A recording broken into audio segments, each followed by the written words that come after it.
കയ്യക്ഷരം മോശമാകുന്നതിന് പേനയെ കുറ്റം പറയുന്ന ആൾക്കാരാണ് നമ്മൾ. ശരിയല്ലേ? നമ്മളുടെ പരാജയങ്ങൾക്ക് നമ്മൾ എപ്പോഴും മറ്റുള്ളവരെ ബ്ലെയിം ചെയ്യും. പരാജയം അനാഥനാണ്. വിജയത്തിന് ധാരാളം പിതാക്കന്മാരുണ്ടാവുമെന്ന് പറയാറുണ്ട്. നമ്മുടെ ജീവിതത്തിൽ ഉണ്ടാകുന്ന പ്രശ്നങ്ങൾക്ക് ആരാണ് ഉത്തരവാദി? കുട്ടിക്കാലത്ത് എനിക്ക് പഠിക്കാൻ കഴിഞ്ഞില്ല, വീടിന്റെ സാഹചര്യം അതായിരുന്നു. അങ്ങനെ നാം പല കാര്യങ്ങളിലും അങ്ങനെയുള്ള കാര്യങ്ങൾ പറയാറുണ്ട്, ഇല്ലേ? ഒന്ന് ആലോചിച്ച് നോക്കൂ. ഏബ്രഹാം ലിങ്കൺ മുതൽ നമ്മളുടെ കേരളത്തിന്റെ KR നാരായണൻ അടക്കം, അബ്ദുൽ കലാം അടക്കം, അതേപോലെ തന്നെ ധീരുഭായ് അംബാനി അടക്കം ധാരാളം വ്യക്തികൾ ദരിദ്രമായ സാഹചര്യങ്ങളെ അതിജീവിച്ചല്ലേ അവരവരുടെ ജീവിതത്തിൽ അവർ ഉയർച്ച നേടിയിട്ടുള്ളത്. അപ്പോ എന്തെങ്കിലും ഒരു സാഹചര്യം അല്ല നമ്മളുടെ പരാജയത്തിന്റെ കാരണം. വേണമെങ്കിൽ നമുക്ക് എന്ത് ചെയ്യാം? ഇങ്ങനെ ഓരോ കാരണങ്ങൾ കണ്ടെത്തി മറ്റുള്ളവരെ കുറ്റം പറഞ്ഞ് എൻ്റെ അച്ഛൻ കാരണമാണ്, ഇല്ലേ, എൻ്റെ നാട്ടുകാർ ശരിയല്ല, എൻ്റെ ബന്ധുക്കൾ ശരിയല്ല, എൻ്റെ സുഹൃത്തുക്കൾ ശരിയല്ല, ഇപ്പോ എൻ്റെ മക്കളും ശരിയല്ല, എൻ്റെ പങ്കാളി നന്നായില്ല, അങ്ങനെ നമുക്ക് മറ്റുള്ളവരെ കുറ്റം പറഞ്ഞ് അവരിൽ കുറവുകൾ കണ്ടെത്തി നമുക്ക് നമ്മളെ തന്നെ സ്വയം ന്യായീകരിച്ച് നമുക്ക് മുമ്പോട്ട് പോകാം. എത്ര നാൾ മുന്നോട്ട് പോകാൻ വേണ്ടി സാധിക്കും? നമ്മളുടെ ജീവിതത്തിന്റെ ഉത്തരവാദിത്വം നമുക്ക് തന്നെയല്ലേ? വിജയമായാലും പരാജയമായാലും നമ്മുടെ ജീവിതത്തിന്റെ കപ്പിത്താൻ നമ്മൾ തന്നെയാണ്. ഇവിടെ നാം മനസ്സിലാക്കേണ്ട ഒരു കാര്യം, നാം മനുഷ്യരാണ്. നമ്മളുടെ പ്രത്യേകത, നമുക്ക് ചിന്തിക്കാനും തീരുമാനമെടുക്കാനുമുള്ള കഴിവുണ്ട്. എൻ്റെ ജീവിതത്തിൽ ഞാൻ എന്താണോ ആഗ്രഹിക്കുന്നത് അതെനിക്ക് നേടാൻ സാധിക്കണം. എനിക്കൊരു പരിസ്ഥിതി അനുകൂലമല്ലെങ്കിൽ അവിടെ നിന്ന് മാറാനുള്ള സ്വാതന്ത്ര്യമുണ്ട്. കാരണം നമ്മൾ സസ്യങ്ങളല്ലല്ലോ. ജീവികളെ സംബന്ധിച്ച്, മൃഗങ്ങളെയൊക്കെ സംബന്ധിച്ച് അവയ്ക്ക് കിട്ടുന്ന ഭക്ഷണം കഴിക്കാൻ വേണ്ടി മാത്രമേ സാധിക്കൂ. നമുക്കതല്ല. രാവിലെ എന്ത് കഴിക്കണമെന്ന് നമുക്ക് തീരുമാനിക്കാം, നമുക്ക് ഇഷ്ടമുള്ള ഭക്ഷണം കഴിക്കാം, ഇല്ലേ? ഇന്ന് നാം ജീവിക്കുന്ന കാലഘട്ടത്തിന്റെ പ്രത്യേകത എന്താണ്? പണ്ട് കാലത്ത് ജീവിച്ചിരുന്ന രാജാക്കന്മാരെക്കാളും നല്ല ജീവിതമാണ് ഇന്ന് ജീവിക്കുന്ന ഭിക്ഷക്കാർക്ക് പോലും ഉള്ളത്. ഭിക്ഷ എടുത്ത് ജീവിക്കുന്ന ആൾക്ക് പോലും പഴയ രാജാക്കന്മാരെക്കാളും നല്ല ജീവിതമുണ്ട്. അന്ന് അവർ കുതിരപ്പുറത്തും കാളവണ്ടിയിലും ഒക്കെയാണ് അവർ യാത്ര ചെയ്തത്. നമ്മളുടെ കാറോ ബൈക്കോ സ്കൂട്ടറോ ട്രെയിനോ ഫ്ലൈറ്റോ ഒന്നും അവർക്കില്ല, ഇല്ലേ? ഫാനിന്റെ സുഖമോ അതേപോലെ തന്നെ എയർ കണ്ടീഷന്റെ സൗകര്യമോ ഇതൊന്നും അവർ അനുഭവിച്ചിട്ടില്ല. ഇന്ന് ടെക്നോളജിയുടെ കാലഘട്ടത്താണ് നമ്മൾ ജീവിക്കുന്നത്. നമുക്ക് ചികിത്സയായാലും ഭക്ഷണമായാലും യാത്രാ സൗകര്യങ്ങളായാലും എല്ലാം, പാർപ്പിടമായാലും എല്ലാം നമ്മളുടെ സാമ്പത്തികം അനുസരിച്ച്, അല്ലെ നമ്മുടെ ജീവിത ചുറ്റുപാടനുസരിച്ച് നമുക്ക് സുഖകരമായ അവസ്ഥകളിലേക്ക് എത്തിക്കാൻ വേണ്ടി സാധിക്കും. ഇവിടെയാണ് നാം നല്ല തീരുമാനങ്ങൾ എടുക്കാത്തതിന്റെ, അല്ലെങ്കിൽ നമ്മളുടെ മനസ്സിലുള്ള സ്വപ്നങ്ങൾക്കനുസരിച്ചുള്ള പ്രവൃത്തി ചെയ്യാത്തതിന്റെ ഫലമാണ് പലപ്പോഴും നാം നേരിടുന്ന പല പ്രശ്നങ്ങളും. ആഗ്രഹങ്ങൾ എല്ലാവർക്കുമുണ്ട്. ആഗ്രഹങ്ങൾ കൊണ്ട് ഒരിക്കലും നമ്മളൊരു സ്ഥലത്തും എത്തില്ല. ആ ആഗ്രഹങ്ങളെ ലക്ഷ്യങ്ങളാക്കി മാറ്റുമ്പോഴാണ് നമുക്ക് വിജയിക്കാൻ വേണ്ടി സാധിക്കുന്നത്. പൊതുവെ കുട്ടികളോടൊക്കെ ചോദിച്ചു കഴിഞ്ഞാൽ അവർ പറയാറുണ്ട്, എനിക്ക് ഡോക്ടർ ആവണമെന്ന് പറയാറുണ്ട്. ഡോക്ടർ ആകണം എന്നൊരു കുട്ടി പറഞ്ഞാൽ ആ ഒരു ആഗ്രഹം പൂർണ്ണമായിട്ടില്ല. സ്പെസിഫിക് ആവണം, ഇല്ലേ? ഏത് ഡോക്ടർ? എന്തിന്റെ ഡോക്ടർ? ആയുർവേദ ഡോക്ടറാണോ? അലോപ്പതി ഡോക്ടറാണോ? ഹോമിയോ ഡോക്ടറാണോ? ഏത് വിഭാഗത്തിലാണ് നിങ്ങൾ പ്രാക്ടീസ് ചെയ്യാൻ പോകുന്നത്? നിങ്ങൾ കാർഡിയോളജിസ്റ്റ് ആവാനാണോ ആഗ്രഹിക്കുന്നത്? നെഫ്രോളജിസ്റ്റ് ആണോ? യൂറോളജിസ്റ്റ് ആണോ? ഏത് വിഭാഗത്തിലാണ് നിങ്ങൾ ജോലി ചെയ്യാൻ ആഗ്രഹിക്കുന്നത്? നിങ്ങളുടെ ആഗ്രഹം സ്പെസിഫിക് ആയിരിക്കണം. അത് പ്രത്യേകമായിട്ട് നമുക്ക് തിരിച്ചറിയാൻ വേണ്ടി സാധിക്കുന്നതായിരിക്കണം ആഗ്രഹം. അതേപോലെ തന്നെ മെഷറബിൾ ആയിരിക്കണം.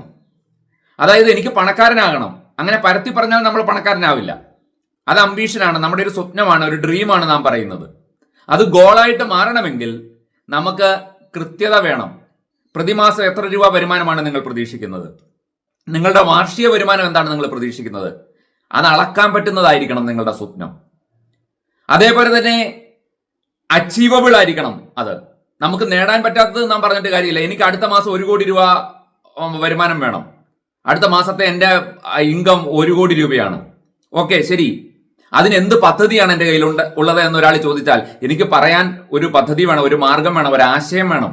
അതില്ലാതെ വെറുതെ പറഞ്ഞു കഴിഞ്ഞാൽ അതൊരു സ്വപ്നം മാത്രമാണ്, അതൊരിക്കലും നടക്കാൻ വേണ്ടി പോകുന്നില്ല, അല്ലേ? അതേപോലെ തന്നെ റിലവന്റ് ആയിരിക്കണം, അത് പ്രസക്തമായതായിരിക്കണം, അതിന് ഒരു ഉറപ്പ് വേണം അതിന്. അതായത് നമ്മൾ കാണുന്ന ഗോളുകൾ നമ്മളുടെ ജീവിതത്തിൽ നമുക്ക് പ്രയോജനപ്പെടുന്നതായിരിക്കണം നമ്മളുടെ ഗോള്. ഒന്ന് ആലോചിച്ച് നോക്കൂ. നമുക്ക് നിലവിൽ നമുക്ക് 1 ലക്ഷം രൂപ വരുമാനം ഉണ്ടെന്ന് ചിന്തിക്കുക മാസം. അടുത്ത വർഷത്തെ ലക്ഷ്യമായി അത് തന്നെ വെച്ച് കഴിഞ്ഞാൽ അതിനകത്ത് എന്ത് പ്രസക്തിയാണുള്ളത്? അത് സ്വാഭാവികമായിട്ട് വർദ്ധിക്കണ്ടേ? ആ വരുമാനം കാലക്രമേണ അത് വർദ്ധിക്കണ്ടേ? നിങ്ങൾ ലക്ഷ്യം വെക്കുമ്പോൾ അത് വളരണ്ടേ? അങ്ങനെ നിങ്ങളുടെ ജീവിതത്തിൽ പ്രയോജനപ്പെടുന്ന കാലികമായി പ്രസക്തിയുള്ളതായിരിക്കണം നിങ്ങളുടെ ലക്ഷ്യം. അല്ലാതെ പേരിന് എന്തെങ്കിലും ലക്ഷ്യം വെച്ചിട്ട് കാര്യമില്ല. പലപ്പോഴും നമ്മൾ ഈ ഗോൾ സെറ്റിംഗുമായി ഒക്കെ ആയിട്ട് ബന്ധപ്പെട്ട് ട്രെയിനിങ്ങുകൾ എടുക്കുന്ന സമയത്ത് കാണാറുണ്ട്. ചില ഗ്രൂപ്പുകളുടെയൊക്കെ അവരുടെ സെയിൽസ് ഒക്കെ ചോദിക്കുന്ന സമയത്ത് അവർ വലിയ സംഖ്യ പറയും. അപ്പോ അതിൽ നിന്ന് അവർക്ക് കിട്ടുന്ന പ്രതിഫലം അവരത്രയും കണക്കൂട്ടിയിട്ടില്ല. അതിന്റെ അർത്ഥം അവർ പറഞ്ഞ സെയിൽസിന്റെ ആ ടാർഗറ്റ് അവരുടെ മനസ്സിൽ തട്ടിയിട്ടില്ല, അതിൽ കുറവാണ്. അതുകൊണ്ട് അവർ അതിന്റെ കമ്മീഷൻ, അവർ പറഞ്ഞതിന്റെ കമ്മീഷൻ അല്ല അവർ പറഞ്ഞത്. നേരെ തിരിച്ചും സംഭവിക്കും. പറയുന്നത് സെയിൽസ് വോളിയം കുറവായിരിക്കും, അവരുടെ പ്രതീക്ഷ വളരെ വലുതായിരിക്കും.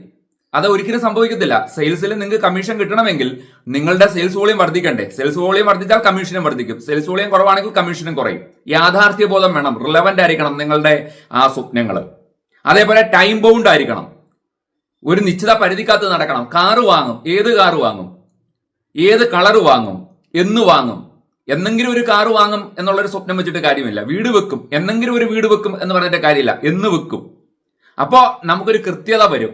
ഒരു ടൈം ലിമിറ്റിനകത്ത്, ഒരു ഫ്രെയിമിനകത്ത് നാം ചിന്തിക്കുമ്പോൾ നമുക്ക് നമ്മളുടെ കഴിവുകൾ കൂടുതൽ ഉപയോഗിക്കാൻ വേണ്ടി അവസരം കിട്ടുമെന്നുള്ളതാണ് അത്തരത്തിലുള്ള ചിന്താഗതികളുടെ പ്രത്യേകത.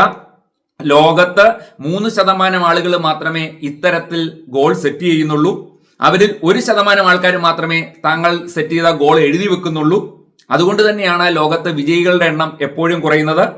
മനുഷ്യർക്ക് പ്രധാനമായി വേണ്ടുന്നത് 4 കാര്യങ്ങളാണ്. ഒന്ന് ആരോഗ്യമാണ്. ഏറ്റവും വലിയ സമ്പത്ത് ആരോഗ്യമാണ്. കാരണം ആരോഗ്യമില്ലെങ്കിൽ നമുക്ക് മറ്റെന്തുണ്ടെങ്കിലും നമുക്ക് ആസ്വദിക്കാൻ വേണ്ടി പറ്റില്ല. അപ്പോൾ നിങ്ങൾ ഗോൾ സെറ്റ് ചെയ്യുമ്പോൾ നിങ്ങളുടെ ആരോഗ്യവുമായി ബന്ധപ്പെട്ട്, ഇപ്പൊ നിങ്ങളുടെ ആരോഗ്യത്തെ നശിപ്പിക്കുന്ന എന്തെങ്കിലും ദുശീലങ്ങൾ ഉണ്ടെങ്കിൽ എന്ത് ചെയ്യണം? അത് ഒഴിവാക്കണം. ആഹാരത്തിന്റെ കാര്യത്തിൽ തെറ്റായ ശീലങ്ങൾ ഉണ്ടെങ്കിൽ അത് ഒഴിവാക്കണം. വ്യായാമം, അതുമായി ബന്ധപ്പെട്ട ഗോള് നിങ്ങൾക്ക് സെറ്റ് ചെയ്യാം.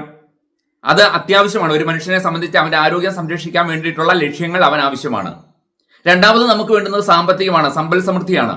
നിങ്ങളുടെ നിലവിലുള്ള സമ്പത്ത് വർദ്ധിപ്പിക്കുന്നതുമായിട്ട് ബന്ധപ്പെട്ടുള്ള ലക്ഷ്യങ്ങൾ നിങ്ങൾക്ക് സെറ്റ് ചെയ്യാം. മൂന്നാമത് നമുക്ക് വേണ്ടുന്നത് സാമൂഹ്യമായിട്ടുള്ള അംഗീകാരവും സ്നേഹവുമാണ് നമുക്ക് കിട്ടേണ്ടത്. അതിന് നമ്മളുടെ പേഴ്സണാലിറ്റി നമ്മൾ ഡെവലപ്പ് ചെയ്യണം. നിങ്ങളുടെ പേഴ്സണാലിറ്റി ഡെവലപ്പ് ചെയ്തെങ്കിൽ മാത്രമേ നിങ്ങൾക്ക് നമ്മുടെ സാമൂഹ്യമായ നമ്മുടെ ഇടപെടലുകൾ കറക്റ്റ് ആകൂ.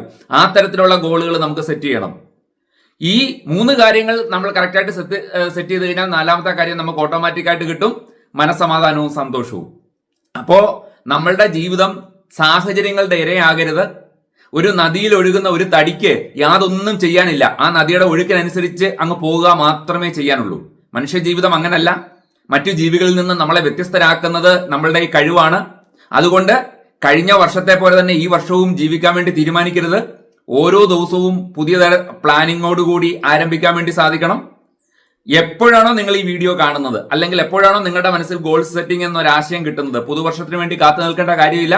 ആ നിമിഷം തന്നെ നിങ്ങളുടെ ജീവിതത്തിന്റെ ലക്ഷ്യം, നിങ്ങളുടെ ജീവിതത്തിന്റെ ആഗ്രഹം എന്താണോ, നിങ്ങളുടെ ജീവിതത്തിന്റെ പർപ്പസ് എന്താണോ, അതുമായി ബന്ധപ്പെട്ട ലക്ഷ്യങ്ങൾ ഈ പറഞ്ഞ മേഖലകളിൽ നിശ്ചയിക്കുക, അതിനു വേണ്ടിയിട്ട് പ്രവർത്തിക്കുക.